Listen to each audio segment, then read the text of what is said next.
This Week with Bob Mueller on News 2. This week, we worked with the AG's office who would represent us if they decided to sue us. They feel comfortable that we created those maps that they can defend and win in court.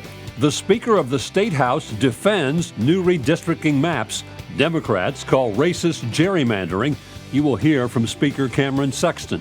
It's time for us to take action and have this judge removed. Hours after Tennessee lawmakers seek the impeachment of a Rutherford County juvenile judge, she announces she will retire next September. We're in the mix. That we're all pretty excited about it. Nashville is one of 4 cities in the running for the 2024 Republican National Convention, and Scott Golden, chair of the Tennessee GOP, is very excited. We're very different today than we were a year ago, even though we still have problems. President Biden marks 1 year in office with an overview of successes and setbacks. More in our This Week cover story. Hello again and welcome to another edition of This Week. President Biden is a year into his first 4-year term. He has had some big successes and some big setbacks. More in a This Week cover story. But first, a move by state Democrats to impeach a juvenile court judge. News from the state capitol newsroom. Lawmakers are calling for the impeachment of Rutherford County juvenile judge Donna Scott Davenport. She's the judge accused of jailing black elementary school students for crimes that don't exist. News 2's Gerald Harris reports. A group of lawmakers, led by Democrats, say impeaching Davenport is necessary to protect the children in Rutherford County. It's time for us to take action and have this judge removed. Strong words are coming from lawmakers regarding Judge Donna Scott Davenport, the Rutherford County juvenile judge who regained notoriety regarding her treatment and jailing of young kids. We don't need to see her running in another election. Children are at stake. In the joint resolution filed by Nashville Senator Heidi Campbell and Knoxville Representative Gloria Johnson to form a committee, lawmakers say Judge Davenport has violated state law in her oath of office, and it is necessary to commence proceedings for the removal of Donna Scott Davenport from office as juvenile court judge. Citing from at least 2008 until 2017, Judge Davenport oversaw an illegal detention policy that was in use in Rutherford County, resulting in the unlawful detention of children, some of whom had not even been alleged to have committed a delinquent or unruly act. And the fact that the rate of children being jailed in Rutherford County is 48% compared to 5% in the state of Tennessee is worth our efforts. The effort is a rare one to remove a sitting Tennessee judge, but those backing the impeachment effort say what Judge Davenport did was illegal. It's important to remember that those charges were made up, that she took those kids from that school, cuffed them, and locked them up. In December, a federal judge ruled Rutherford County would have to pay out $6 million to families of children who were illegally arrested and jailed. The same day lawmakers called for impeaching Judge Davenport, she announced she would retire next September. Now to our This Week cover story. At the end of President Biden's first year in office, part of his ambitious budget plan is stalled in the U.S. Senate. COVID infections continue to rise, with the Omicron variant taking a toll. But there have been positives for the president and his administration. ABC's Karen Travers takes a look at last year's accomplishments and some of the obstacles ahead for the president. As he reaches 1 year in office, President Biden acknowledging he's facing challenges. A lot of talk about disappointments and things we haven't gotten done. 2 of his top priorities, the Build Back Better social spending plan and voting rights legislation, are stalled in the Senate, in large part due to resistance from 2 Democratic senators, Joe Manchin and Kyrsten Sinema. The unemployment rate is below 4%, a pandemic low as more Americans find jobs. But with inflation at a 40-year high, Americans are pessimistic about the state of the economy. President Biden came into office vowing to get the pandemic under control. We now have a national strategy to beat COVID-19. It's comprehensive. It's based on science, not politics. Nearly 63% of eligible Americans are now fully vaccinated. But the Supreme Court this month blocked the Biden administration from requiring large businesses to mandate their workers get the vaccine or test weekly. With the U.S. now facing a surge in COVID-19 cases due to the highly transmissible Omicron variant, polls show Americans are growing increasingly weary of the pandemic. Still, the president says the U.S. has the tools to fight and beat the virus. We're very different today than we were a year ago, even though we still have problems. In his first year in office, President Biden did deliver on several key campaign promises. He signed into law the American Rescue Plan, a nearly $2 trillion COVID stimulus bill.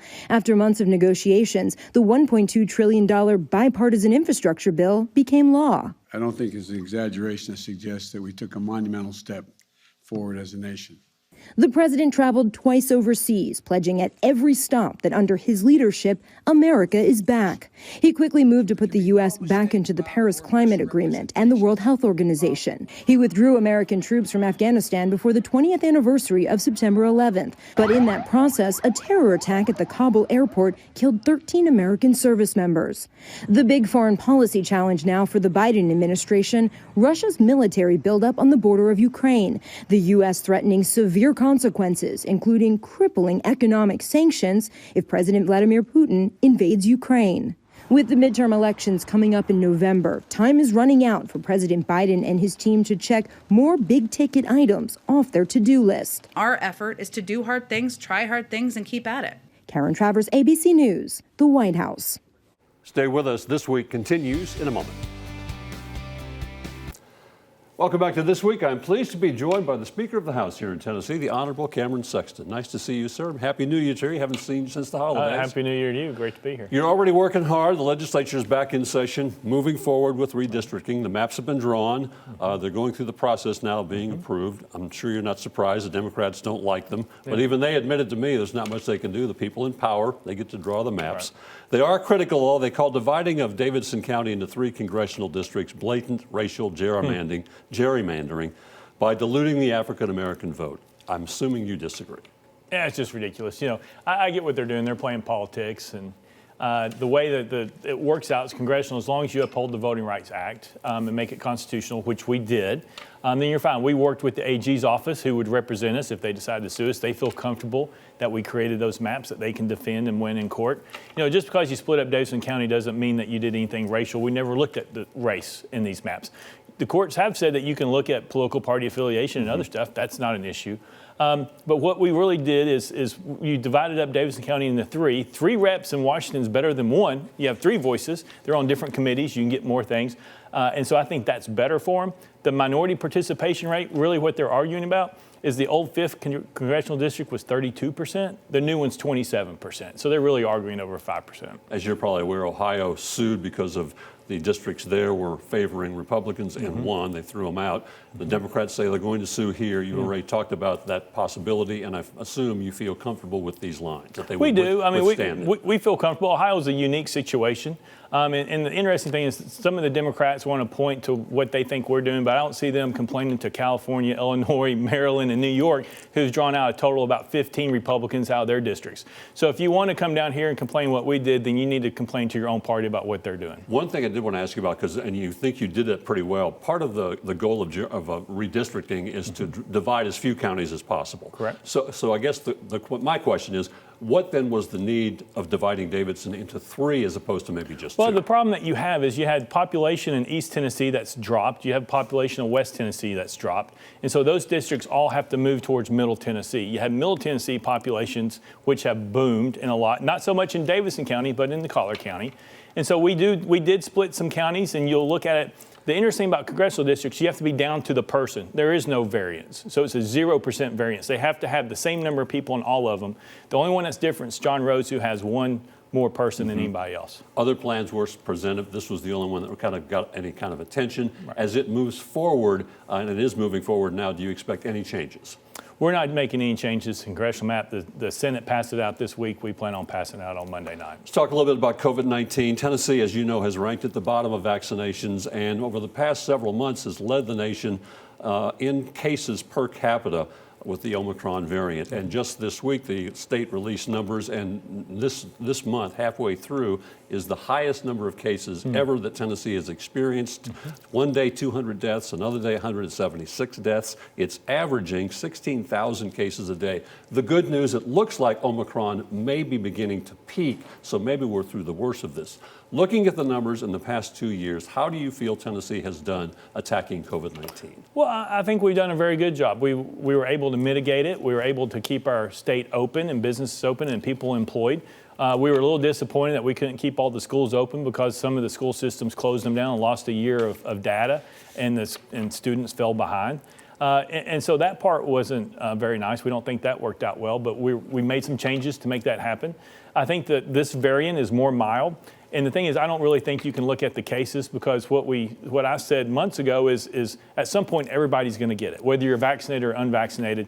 It's about how to mitigate it, how to protect yourselves and your family, but continue to figure out how to live with life, because this is here to stay. It's not going away. Governor Lee had opposed any kind of federal mandate for masks or for vaccines. As governor, it's his right. He has chosen not to impose any statewide mask mandate or vaccine, saying local communities know better. Legislature in special session decided that you didn't want any kind of mask mandates or vaccine mandates. Does that not contradict maybe the Republican goal of local control? And the governor agreed with most of what came out in the omnibus bill, not one part. We'll talk about that in a moment. But taking that control away, should they not have that authority? Well, that's one local control. There's even more local control of that. That's where you allow the people to make the decisions for themselves. Let them weigh the risks, weigh the data, and make the determination for themselves. I think parents should be in charge of their child's health care. And if they want to wear a mask, so be it. If they don't, so be it. If they want to be vaccinated, they should be able to have the data and make the determination. I don't think it's local government or government at the state or federal level that should be dictating them what to do. We had 4 or 5 rural county school districts closed this week because of 6 students and 6 staff members. Is there more that could be done if there's not going to be some kind of determination regarding, okay, we need to have everyone wear a mask so we can keep these kids in school? The mask doesn't stop the spread of the virus. And when you talk to people in the school system, the kids take it off when they go outside. They put it back on when they come in. They haven't washed their hands. They don't know if it's their mask. You're not sure they're wearing it correctly. So this pretense of a mask is going to protect you from getting it in a child is really not there. But what the data does show is the mortality survival rate, or the people who will survive it younger than 20, is 99.9999%. And the people who are being attacked are certain health disease states like obesity and immune compromise. And so what we really should be talking about is about how to become a healthier state. That's the conversation we need, and hopefully that will come out of this. The governor agreed with the omnibus bill, all but one section. He did not sign one section regarding health cares and their determination on masks. He had hoped you would readdress that. Will you be looking at that again? Well, we're going to take a look at some of the things and maybe take a tweak at it and see what happens. But, you know, for the most part on the vaccines and the mask part, we feel comfortable with what we passed, and part of it's in court, part of it's not in court. You have been a proponent for many, many years of criminal justice reform. A couple of years ago, it was on the agenda. COVID came and it kind of got stalled. Especially the truth in sentencing attention. You want to get some attention to that this year. Could you explain your goal and what you hope to achieve this year, this legislative session? Yeah, I mean, I think there's certain crimes that you need to serve 100% for, and it's disingenuous to have the victims go in court and they hear somebody's going to get 12 years and they turn around and they see them on the street in 5 or 6 after 30 or 50%. And so really for those horrific, terrible crimes, violent crimes, whatever the judge or jury gives them, they should serve. And that would give comfort to the families and allow them to know that whatever that term is what they're going to do. Juvenile crime has been on the rise here in Tennessee. You also wanted to look at that in regards to maybe see what we can do to ease that and to see the mental health aspects of it, what we can do for mental health courts. What's your goal in regarding to what we see as a surge in juvenile crime here in Tennessee? Well, mental health is a big part of it, just statewide and nationwide too. But juvenile crime, we know that most of the time adult career offenders started when they were juveniles. And we've never really had a program to go in and do intervention to take them out of that pipeline, get them back in school, get them back in society, and get them on the right path. We just kind of turn a blind eye. And so we've been working with the DAs and the judges and law enforcement, trying to figure out how to do an intervention program to get them out. Despite the pandemic, last year was probably the biggest year for growth in Tennessee. $5 billion Ford plant in West Tennessee, Oracle here in Middle Tennessee. How do you keep that going? Even local state officials have said, we don't know if we can match that, but hopefully we'll continue to grow here in Tennessee. Well, we'll see. I think we live in a state, and a state was created. The state government doesn't create jobs. We create the opportunity for businesses to be successful. And our biggest blessing is you have these blue states who are passing these regulations and high taxes and driving the businesses out of those states. So we've been very fortunate to be able to be a state where they look at it and they're like, hey, we want to go do business there. So as long as we continue with the right approach, I think we'll continue to be successful. Finally, sir, as this legislative session moves forward, what do you see as the biggest challenge facing the state, facing the legislature this year? Well, I think it's the Biden economy right now. When we have a $40 billion budget, inflation's running between 5 and 7%. In December, they just came out with 7. We have a $3 billion surplus, but 5% of $40 billion takes away almost the whole surplus. And so we're very cautious because we saw what happened in the Carter administration back in the 70s. Biden is by far worse than what was happening back then. And so we're very conservative and worried about what's going to happen. And so I think you'll see that in our budget. Speaker of the House, Cameron Sexton, appreciate very much your time, sir. Stay with us. This Week continues in a moment.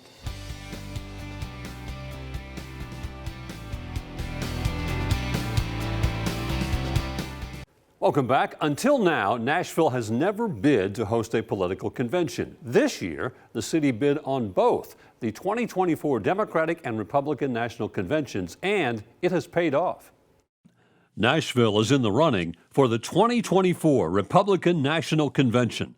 It's down to 4 cities: Nashville, Milwaukee, Salt Lake City, and Pittsburgh.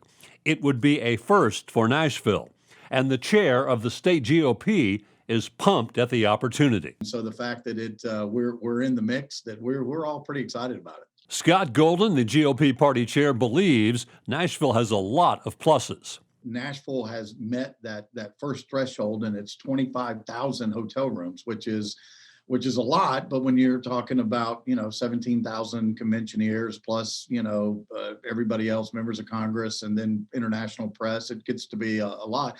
One of the things that makes Nashville really attractive is that most of those 25,000 hotel rooms are kind of in the downtown area. What Nashville offers is it's kind of all downtown, and would be a really unique opportunity for a convention to be here, because everybody's kind of, you could walk back to your hotel room, and a lot of the transportation issues that are out there would be eliminated by coming to Nashville. Should Nashville be chosen, there will be a lot of perks. David Gilbert brought the 2016 Republican National Convention to Cleveland.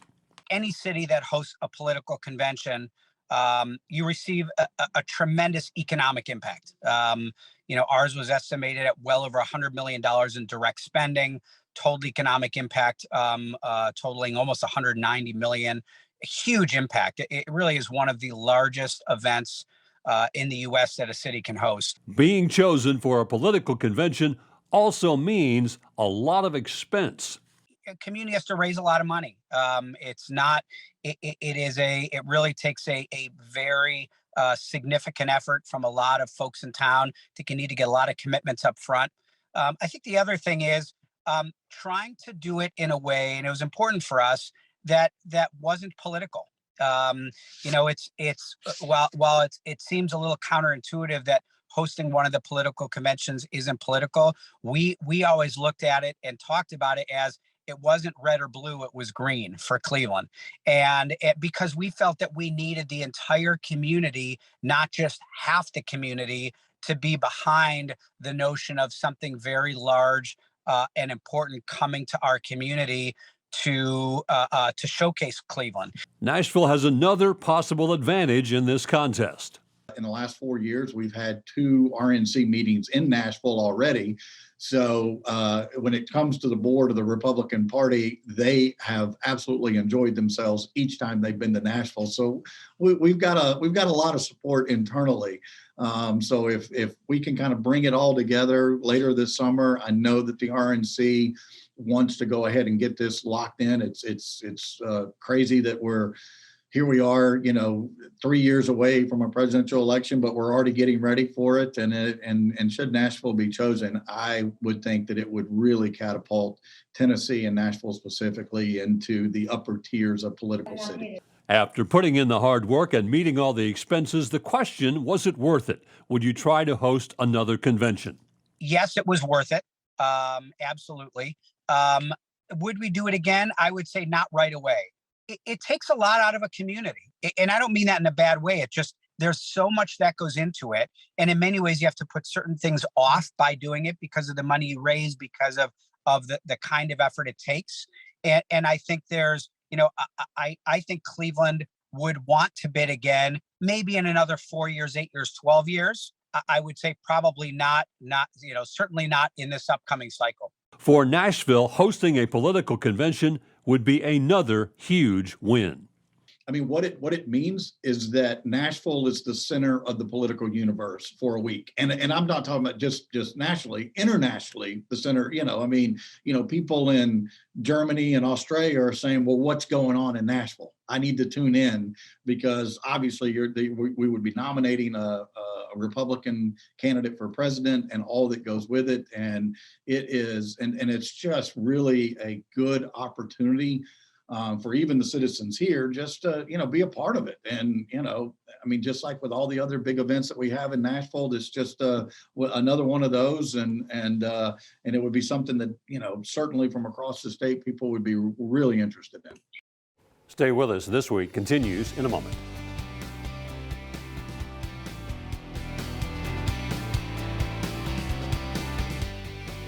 Thank you for spending part of your weekend with us. That will do it for another edition of This Week. I want to thank my guest, the Speaker of the Tennessee House of Representatives, Cameron Sexton. Hope to see you back here next weekend for another edition of This Week, and you have a great week.